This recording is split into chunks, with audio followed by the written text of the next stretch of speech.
It's time now to get an update on the economic news and fallout from COVID-19. And for that, I'm joined by a regular contributor, Hong Jee-in.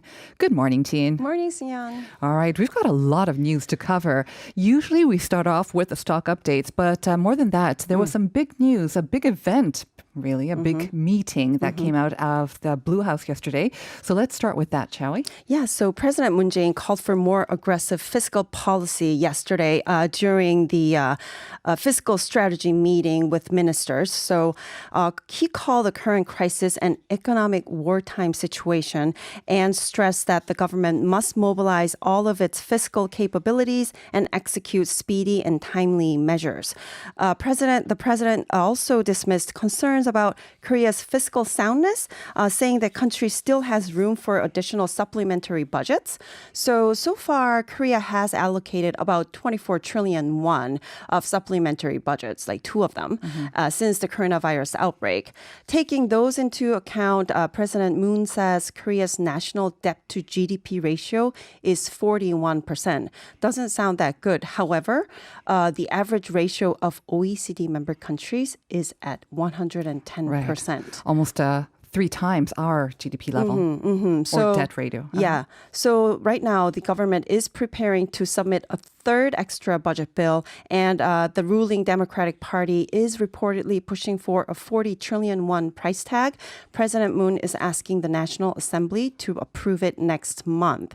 Moreover, analysts predict the Bank of Korea will cut the benchmark interest rate once again this week after slashing it to a record low of 0.75% in March. Now, naturally, there are some concerns about this third extra budget bill and raising the debt to GDP ratio to 41%, especially the steep rise, the sudden sort of rise in that. Many are expressing concern, but at the same time, as you mentioned, President Moon likens this situation to that of wartime or a fire that needs to be put out quickly in order to avoid a bigger sort of pay day sort of later on as well. And it is actually a view that's been echoed by the IMF, I believe, as well. And the IMF has been encouraging governments around the world to try to do as much now for the economy and avoid paying a bigger price later on as well. All right, now let's get an update on the stock market, shall we? Both the Kospi and Kosdaq did close higher yesterday after the American biopharm Moderna again had some positive test results from its candidate vaccine. But investors are still wary, of course, because of some new developments in the U.S. and China dispute. So how's it looking this morning? Well, right now it's not looking too bad. They're both up. So Kospi is gaining about 11 points or 0.57%. Kosdaq also up around 2 points at 0.31%. So like you mentioned that despite these escalating tension between the U.S. and China, the Korean stock market is managing to gain ground. Last week, the stock market closed higher for 5 straight days before dropping on Friday.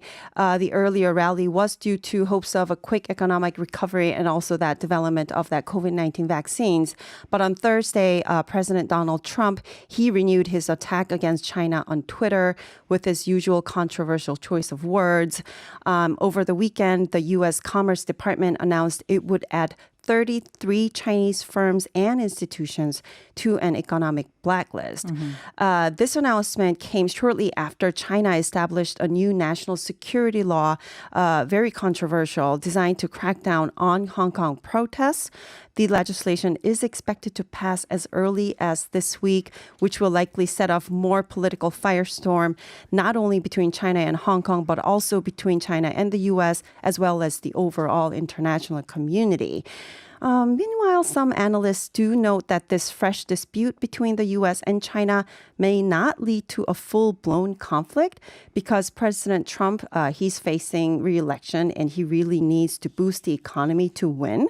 And for that, he needs to improve ties with China. But for now, this feud between the two countries just shows no sign of abating. Well, for the economy, he may need China, but at the same time, he may want to continue his attacks on China China to mobilize support from his core group of supporters as well. So there is that kind of seesawing back and forth. Now, in addition to the new the national security law, which actually fanned protests in Hong Kong, which had been suspended after the COVID-19 outbreak, but that actually fanned a new sort of wave of protests in Hong Kong. China was also raising some eyebrows because for the first time in a very long time, it decided not to announce its annual economic growth projection. That was a first in a very long time. Visibly missing for sure. So this national security law, it was announced during the National People's Congress. It is considered the most important political event of the year in China, where politicians meet to discuss economic budgets, like targets and legislations. And for the first time in decades, the Congress skipped China's annual growth projection, blaming economic uncertainties caused by the COVID-19 pandemic. Analysts say that, this actually foreshadows the immense scale of the coronavirus economic impact because every year China sets a formal target for GDP, usually around 6%, and they usually meets it. Right. So the gloomy forecast, the lack of a forecast already shows the gloomy forecast for China's economy. And that doesn't spell good for the rest of us as well, of course. A leading economist recently warned of 10 years, that we could be facing 10 years of depression. That's for the global economy. It's pretty terrifying. So this forecast is from New York University professor Nouriel Roubini. He is best known for correctly predicting that 2008 financial crisis long before many others. So he recently told BBC that he expects what he calls unprecedented recession. We're hearing that a lot, unprecedented recession from a lot of people. Yeah, and he says the global economy will go through a prolonged downturn and then recover slowly, like the U-shaped recovery in the pandemic's immediate aftermath. And here comes the scary part. He actually says that this U-shaped recovery will quickly collapse because of the weight of accumulated debts, specifically the massive private debts from the 2008 financial crisis and the COVID-19 pandemic will depress consumption, weakening the short-lived recovery, therefore pushing the global economy to an L-shaped trajectory. He also says many jobs that were lost as a result of this pandemic will either never come back, or if they return, they will return with lower wages and less benefits, meaning there will be even more insecurity of jobs and income for the average working person. And this warning carries some weight, of course, because we have already seen in the short 3 or 4 months that the COVID-19 pandemic has wreaked havoc on the global economy. We have seen that it's the poor and the marginalized who are hit the hardest by the crisis. Right. So according to recent studies in the U.S., the poverty rates in America are expected to reach their highest levels in 50 years, while the wealth of America's billionaires actually increased by nearly 10% over just 3 weeks. Wow. I know. And not just in the U.S., also in Korea, according to government reports that just came out, the monthly income of the upper 10% income bracket in the first quarter rose 7% on year, while that of the bottom 10% income bracket, it actually dropped by 3.6%. So the finance minister, Hong Jee-in, says the income gap is expected to further widen in the second quarter as the pandemic took a heavy toll on part-time and freelance jobs. And for that reason, the latest job numbers show people in their 20s were hit the hardest. According to Statistics Korea, the employment rate among those in their 20s was 54.6% in April, which is down 3.5 percentage points from January when Korea reported its first case of COVID-19. So once again, that's the employment rate, not the unemployment rate. Right. So the employment rate is 54.6, not exactly 55%. What's the unemployment rate then? So the government believes what they call the de facto jobless rate in April among those aged between 15 to 29 was at 26.6%. Minister Hong said the government will make the utmost efforts to prevent the income gap from worsening, although he did not elaborate on the details. The third extra budget that we just talked about, which is currently in the works, is expected to include 3.5 trillion won to create some 550,000 jobs in public firms. That's on top of about 1 million public sector jobs that the government said that it would promise to open soon. The money will also be used to encourage businesses to boost investment.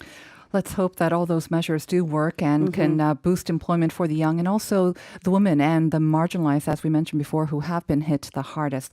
Now, it's not just the income gap, though. We're expected to see other economic indicators go from pretty bad right now to worse in the second quarter. Yeah, so we're really bracing for this hopeless second quarter, some people say. So the finance ministry says Korea is likely to face the worst quarterly economic slump in the second quarter because the pandemic's impact actually started to really weigh down on exports and consumption starting in April. So Korea's export in the first 20 days of May dropped more than 20% compared to the same period last year. In April, it tumbled 24.3%. One piece of good news on the export front is that Korea's exports of coronavirus test kits are gaining momentum. According to the data from the Korea's Customs Service, the value of test kit exports last month topped $200 million, which was over an 8-fold jump from March.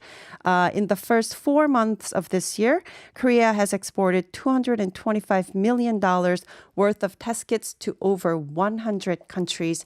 Industry insiders say prospects for May are even more promising thanks to high overseas demand.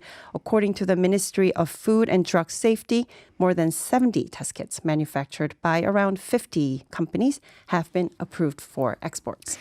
The COVID-19 pandemic has really shaken things up. Economies, of course, jobs, of course. We've seen like a very acceleration of the sort of restructuring of industries as well. So we see, as you said, some rich companies and rich people getting very rich over a short period of time, forcing, I think, a restructuring of what the fourth industrial revolution was supposed to bring anyways. And right. These so speeding it up. Exactly. It could be one of them. But on another sort of bright note, we're also exporting something else that's bringing joy to a lot of people. That's baseball. Baseball, that's You want right. to talk about this? Yeah. So the Korea Baseball Organization announced that in addition to the U.S. and Japan, its games will be broadcast in 130 countries, including Canada, Mexico, and the Netherlands, the rest of Europe, parts of Asia, the Middle East, and even Africa will also have access to live KBO games through ESPN networks and affiliates. They're loving it. Have you seen those tweets? I saw a couple of them. Yeah, I have to say I'm not a big baseball fan, but I'm enjoying the tweets and their reaction to it. Also, we're also seeing a kind of an effect from the emergency disaster funds that have been doled out. I understand a lot of people have actually retrieve those funds and are using it. Yeah, so those relief funds, they are meant to be used as small supermarkets, local restaurants, beauty salons, and traditional markets to boost local economy. And it seems to be working. So in the first week of the payout, small merchants' sales almost recovered to last year's level for the first time since February. That is good news. Yeah, for sure. Convenience store chain CU reported sales of fruit, vegetables, and food, which are usually more expensive at convenience stores. They rose about 15%. Also, sales of wine, a true necessity, spiked nearly 25%. Yeah. So again, one of these more expensive items are doing better, I guess. And as we mentioned, 9 out of 10 households have now apparently received those emergency relief funds as well. Just to note, they will have to use them by the end of August, I believe, or it will be considered a donation. Thank you very much for those updates, Jee-in. No problem. See you next week. week. Stay healthy, and we will see you next week.